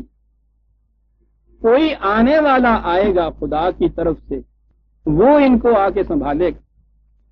تصورات کے مطابق آنے والوں کو انہیں کہہ بھی دیا کہ آ بھی دیا، اور اس کے بعد امت کا نقشہ پہلے سے بھی زیادہ بگڑتا ہوا چلا گیا. عزیزان من تشخیصی غلط، علاجی غلط. ان آنے والوں نے بھی اپنے دلیل میں قرآن تو آ نہیں سکتا تھا، وہی احادیث جو ہیں پھر وہ وہاں سے آئیں، وہاں سے ہر چیز مل سکتی. ساری صرف و ڈبل پھر وہ جو آنے والا آگے بیٹھتا ہے. یہ جو دوسرے ہیں وہ جیسے یہودیوں کا تھا کہ آنے والا مسیح آئے گا، مسیح آیا، انہوں نے دعویٰ کیا، یہ نو پکڑ کے ان کے عقیدے کے مطابق پھانسی دے دی. ان کے عقیدے کے مطابق میں کر رہا ہوں، یعنی آنے والے کا عقیدہ بھی موجود ہے، آنے والا آ کے جب کرسی پہ بیٹھتا ہے تو اس کے پیچھے پڑ جاتی. یہی آپ کے یہاں ہو رہا ہے. عقیدہ ہی باطل ہے، اس سے بنتا کچھ نہیں ہے. مایوسی کے بعد جب دیکھتا کچھ نہیں ہوں تو جن کے نا چھتا بہ جاتا ہے. مایوسی کی انتہا یہ ہوتی ہے عزیزان من، اس سے اطمینان نہیں ہو رہا. مقدر کے ستارے بدل نہیں رہے، ورنہ بات تو کچھ مشکل نہیں کہ قرآن نے جو کہا تھا کہ یہ مکمل کر کے دے دیا تمہیں ضابطہ حیات، اور اس کے بعد اب شخصیتوں کا دور ختم ہو. سب سے عظیم ترین شخصیت دنیا کو جو تھی، جن کے متعلق ہمارا ایمان ہے کہ بعد از خدا بزرگ تو ہی، قصہ مختصر، اس کے متعلق کیا دیا؟ ما محمد اللہ رسول قد خلت من قبل الرسل. عزیزان من اس کے بعد کون آئے گا اس کا نظیر اور اس کے مقابل؟ اس عظیم ترین شخصیت کے متعلق یہ عقیدہ دیا، یہ مانو خدا کا پیغام پر. یہاں رسول کہا ہے، کتنی عظیم چیز ہے. وہ پیغام پر تھا، پیغام تمہارے پاس چھوڑ دیا، محفوظ کر دیا ہم نے، تبدیل نہیں ہوگا، مکمل ہوگا. اب شخصیتوں کے کیا تم سہارے ڈھونڈ رہے ہو؟ اب آنے والے کے کیا مانے؟ آ گیا۔ اب اس کے بعد جن کا انتظار ہے دنیا کو وہ تم ہو امت مسلمان، فذالک جعلناکم امۃ وسطا لتکونوا شہداء علی الناس۔ نبوت تو نہیں مل سکتی، یعنی خدا کی طرف سے وحی تو محفوظ ہے، وہ جو فریضہ رسالت تھا نا، اس وحی کے مطابق ایک نظام کر کے پھیلانا اس چیز کو، وہ اس امت کے سپرد ہو گیا۔ اسی لیے اس امت کو قرآن کریم نے کہا تم اس کتاب کی وارث ہو۔ اب کتاب محفوظ، وارث اس کی موجود، اب اور آنے والا کون سا ہوگا؟ یہ تھا عزیزان من قرآن کریم نے جو نظام پیش کیا۔ یہ ہے وہ چیز جو میں کبھی کبھی پھر یہ کہہ دیا کرتا ہوں کہ جب تک یہ عقائد آپ کے ہاں موجود ہیں اس وقت تک آپ کے ہاں دین کا احیاء تو نہیں ہو سکتا۔ یہ آنے والے بھی جو مانتے ہیں ان کو جو آئے ہیں انہوں نے مذہب کے اندر کوئی تبدیلی آپ کے ہاں یا کسی قسم کی اصلاح کی ہوگی، دین کا تصور ہی ان کے ذہن میں نہیں تھا۔ اس آنے والے میں سے کسی نے بھی یہ نہیں کہا کہ وہ ایک نظام ہے جو قائم کرنا پڑے گا، تمہیں سنویت مٹانی پڑے گی آپ کو اس قسم کی۔ ایک ہی ضابطہ ہوگا، سیاست بھی، معیشت بھی، معاشرت بھی، مذہب بھی جسے آپ کہتے ہو وہ بھی، شریعت بھی انہی کے ہاں کی ہوگی جو اس نظام کی روح سے حکم آئے گا۔ نظام یہ ہوگا کہ یہ قرآن اور امرہم شورا بینہم، امت کی باہمی مشاورت، سارے معاملات طے ہوتے چلے جائیں گے۔ اور جب آپ ایک نظام دیں گے، ایک مملکت ہوگی، ایک ضابطۂ قانون ہوگا، ایک فیصلہ ہوگا، پھر تو خود بخود ختم ہو جائیں گے ایک امت۔ یہ تھا عزیزان من وہ اعلان عظیم جو قرآن نے کیا، وما محمد الا رسول قد خلت من قبلہ الرسل افإن مات او قتل انقلبتم علی اعقابکم۔ یہ دیکھیے وارننگ کتنی بڑی تنبیہ تھی کہ کیا اس کی وفات کے بعد تم پھر اسی نظام کہن کی طرف لوٹ جاؤ گے جس میں سیاست الگ ہوتی تھی، مذہب الگ ہوتا تھا، جس میں خدا کی وحی کو مطلوع کہا جاتا تھا، اسی کے مثل ایک اور وحی تراشی جاتی تھی، جس میں مذہبی پیشوائیت کے الگ دائرے تھے اور بادشاہوں کے الگ دائرے تھے۔ ابھی جو میں نے کہا ہے نا کہ تم پلٹو گے، تباہ ہوگے، تو اس صورت میں کہ کفر کا نظام اختیار کرو گے۔ کفر کا نظام یہ ہے عزیزان من کہ خدا کی کتاب نہ ہو آپ کے ہاں معیار، نظام نہ ہو آپ کے ہاں، وحدت ملت نہ ہو آپ کے ہاں، مرکزیت نہ ہو آپ کے ہاں، مذہب پرائیویٹ معاملہ بن کے رہ جائے، فیصلے اس کے فتووں کی روح سے ہونے شروع ہو جائے، سندیں اس کی انسانوں کی جمع کردہ، انسانوں کی وضع کردہ، انسانوں کی تخلیق کردہ یا روایات ہو جائے یا فقہ ہو جائے، اس کے دینے والے مذہبی پیشوا الگ ہوں، سیاست کے حکام مملکت کی طرف سے ہوں، امت میں انتشار ہی انتشار ہو، کوئی وجہ جامعیت ہی نہیں رہتی عزیزان من امت کے اندر آپ کسی ایک نقطے پہ جمع ہی نہیں ہو سکتے۔ یہ ہے کفر کا نظام، کہا تباہ ہو گئے اس سے، تم شخصیت کے چلے جانے سے کچھ نہیں بگڑے گا تمہارا۔ ہم بجائے اس کے کہ اس نظام کی کسی طرح سے نئے سرے سے پھر تشکیل کرتے اور احیاء دین کرتے، ہم نے وہی شخصیتوں کے وہی قبل اسلام تصور کی طرف ہم چلے، ہم نے شخصیتوں کا انتظار کیا، شخصیتیں ہی بنانی شروع کر دی۔ کسی نے مسجد کے امام کی صورت، کسی نے مرشد طریقت کی شکل کے اندر، کسی نے مجددیت کے اندر، کسی نے پھر نبوت ہی تراش لی صاحب اس کے اندر، اشخاص اور ادھر سے بھی نہیں ہوئے تو باقی معاملات میں بھی جیسا میں نے عرض کیا کہ مرد از غیب بروں آئے دفتارے دے۔ یہ ہے عزیزان، جب تک یہ بنیادی تصور آپ کے ذہن میں نہیں آئے گا کہ دین اس نظام کے تابع چلے گا، اس وقت تک آپ کے ہاں دین کا احیاء نہیں ہو سکتا۔ اور پھر مجھے بھی آپ کہیں گے کہ شاید مایوسی کی ایک آواز دے رہا ہے، مایوسی کی نہیں، ایک حقیقت کہہ رہا ہوں۔ جو کام مذہب میں اس درجہ گڑ جائے جس جگہ کا ہمیں گاڑ دیا گیا ہے، یہاں سے اس کا نکلنا مجھے بہت ناممکن نہیں تو بڑا دشوار نظر آتا ہے۔ مذہب میں گڑی ہوئی قوم نے دین کی زندگی کو کبھی قبول کیا نہیں۔